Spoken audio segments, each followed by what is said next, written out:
সুপ্রিয় দর্শক, এই মুহূর্তের সবথেকে বড় খবর। দর্শক, আপনারা সকলেই জানেন আর.জি. কর কাণ্ডে মহিলা চিকিৎসকের মৃত্যুর ঘটনায় রাজ্য রাজনীতি একেবারে তোলপাড়। এই আবহে আর.জি. কর কাণ্ড নিয়ে দিন যত গড়াচ্ছে, খোদ তৃণমূলের অন্দরেই কোণঠাসা হচ্ছেন মুখ্যমন্ত্রী মমতা ব্যানার্জি। এই আবহে মুখ্যমন্ত্রী মমতা ব্যানার্জি নিজে আশঙ্কা করেছেন যে শেখ হাসিনার মতো তার সরকার ফেলে দেওয়ার মতো ষড়যন্ত্র চলছে। দর্শক, আপনারা সকলেই জানেন এই আর.জি. কর কাণ্ডে একাধিক সভামঞ্চ থেকে শুরু করে ছাত্রছাত্রীদের সংগঠন সকলেই কিন্তু একটাই দাবি তুলছেন, দফা এক, দাবি এক, মুখ্যমন্ত্রী মমতা ব্যানার্জির পদত্যাগ। আর তখনই মুখ্যমন্ত্রী মমতা ব্যানার্জি এই আশঙ্কার কথা বলছেন। তাহলে সত্যিই কি তৃণমূলের অন্দরেই কোণঠাসা হচ্ছেন মুখ্যমন্ত্রী মমতা ব্যানার্জি? কেন সকলে মুখ্যমন্ত্রী মমতা ব্যানার্জির পদত্যাগ দাবি করছেন? কারণ আপনারা সকলেই জানেন যে রাজ্যের মুখ্যমন্ত্রী একজন মহিলা, স্বরাষ্ট্রমন্ত্রী একজন মহিলা, আপনারা জানেন স্বাস্থ্যমন্ত্রী একজন মহিলা, সেক্ষেত্রে কিভাবে একজন ডাক্তার মহিলার এই ধরনের ঘটনা ঘটতে পারে, বা এত সিকিউর বা নিরাপত্তাজনিত জায়গায় বা নিরাপত্তা বেষ্টনীত ঘেরা যে আর.জি. কর, সেখানে কিভাবে এই ধরনের ঘটনা ঘটতে পারে তা নিয়ে কিন্তু প্রশ্ন উঠে গিয়েছে। আর তখনই খোদ তৃণমূলের অন্দরেই মুখ খুলছে একের পর এক তৃণমূলের হেভিওয়েট নেতা নেত্রীরা। দর্শক, আর.জি. কর কাণ্ডে প্রথমেই মুখ খুলেছিলেন দলের বিরুদ্ধে তৃণমূলের সাংসদ সুখেন্দু শেখর রায়, এবং মুখ খুলেই তিনি বিস্ফোরক মন্তব্য করেছিলেন, যাতে আর.জি. কর কাণ্ডে তুমুল সমালোচনার মুখে পড়ে তৃণমূল কংগ্রেস। এর পরপরই আর.জি. কর কাণ্ড নিয়ে মুখ খুলেই বিস্ফোরক মন্তব্য করেছিলেন তৃণমূলের রাজ্যসভার প্রাক্তন সাংসদ শান্তনু সেন। আর তারপর গতকালই আর.জি. কর কাণ্ডে মুখ খুলেই বিস্ফোরক মন্তব্য করেছেন অভিনেতা দেব। শুধু মন্তব্যই করেনি, এই আর.জি. কর কাণ্ডের প্রতিবাদে শনিবার জড়ো হয় আর্টিস্ট ফোরাম। আর এদিনের জমায়েতে মঞ্চে পাশাপাশি দেখা যায় বিজেপি নেত্রী রূপা গঙ্গোপাধ্যায়কে এবং দেবকে। পাশাপাশি আপনারা জানেন ঘাটালের সাংসদ দেব, তারা কিন্তু পাশাপাশি বসে এই আর.জি. কর কাণ্ডের প্রতিবাদ জানাচ্ছে।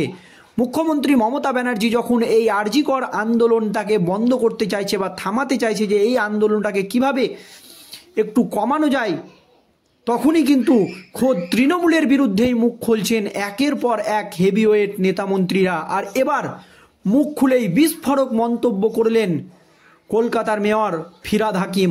যা বললেন তাতেই একেবারে রাজ্য রাজনীতিতে শোরগোল পড়ে গেল। দর্শক, আপনারা সকলেই জানেন মুখ্যমন্ত্রী মমতা ব্যানার্জির খুব কাছের একজন ব্যক্তি হচ্ছেন ফিরহাদ হাকিম।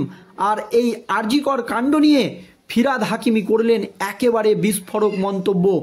যা বললেন তাতেই রাজ্য রাজনীতিতে একেবারে নতুন করে শোরগোল পড়ে গেল। কি বলেছেন দেখুন। আর.জি. কর হাসপাতালে মহিলা চিকিৎসকের ধর্ষণ ও খুনের ঘটনা নিয়ে উত্তাল গোটা দেশের রাজনীতি। গোটা দেশ জুড়ে উঠেছে নিন্দার ঝড়।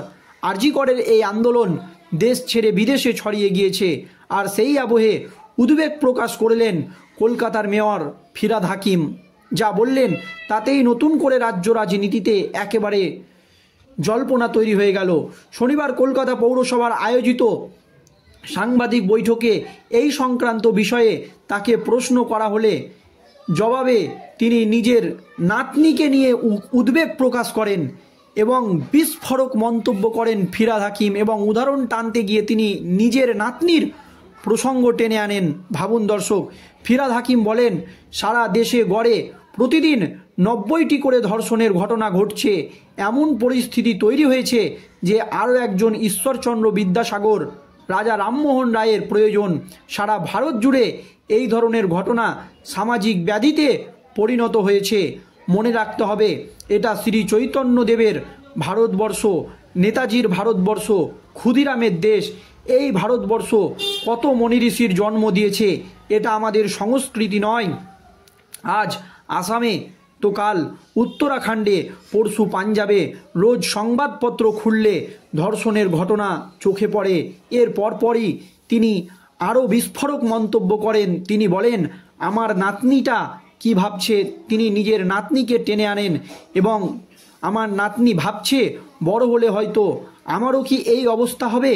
এই সমাজকে পাল্টাতে হবে। এই ঘৃণার সমাজ, অসহিষ্ণুতার সমাজ কেন তৈরি হচ্ছে? আগে তো এমনটা ছিল না, নতুন করে কেন এটা হচ্ছে? এত ঘৃণা কেন? এত অসহিষ্ণুতা কেন?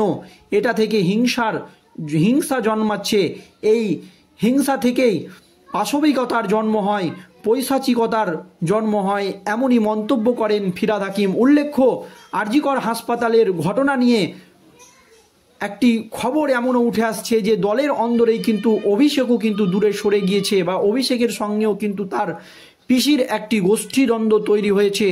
উল্লেখ্য, আর.জি. কর হাসপাতালের ঘটনা নিয়ে বৃহস্পতিবার নিজের এক্স হ্যান্ডেলে তৃণমূলের সর্বভারতীয় সাধারণ সম্পাদক অভিষেক বন্দ্যোপাধ্যায় তার মতামত ব্যক্ত করেন।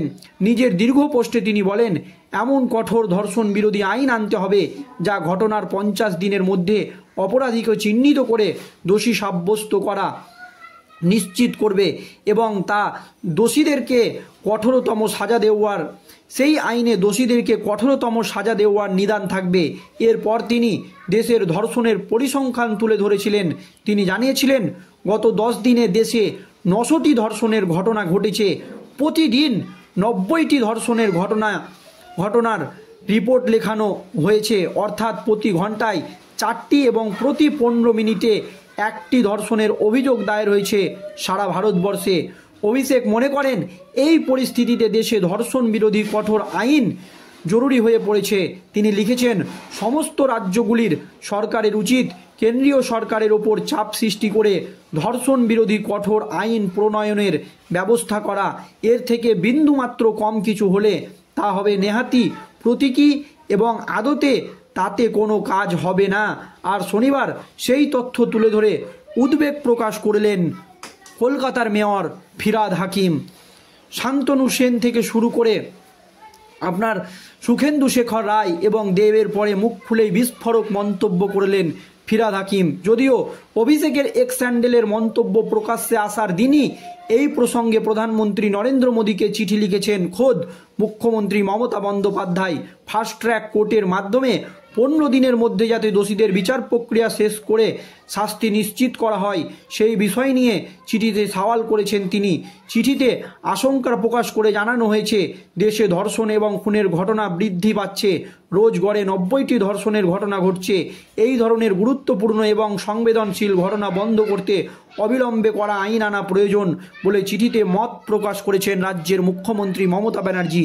তবে এবার কিন্তু নিজের নাতনির প্রসঙ্গ টেনে মুখ খুলেই বিস্ফোরক মন্তব্য করলেন ফিরহাদ হাকিম, যা নিয়ে রাজ্য রাজনীতিতে নতুন করে জল্পনা শুরু হয়ে গিয়েছে।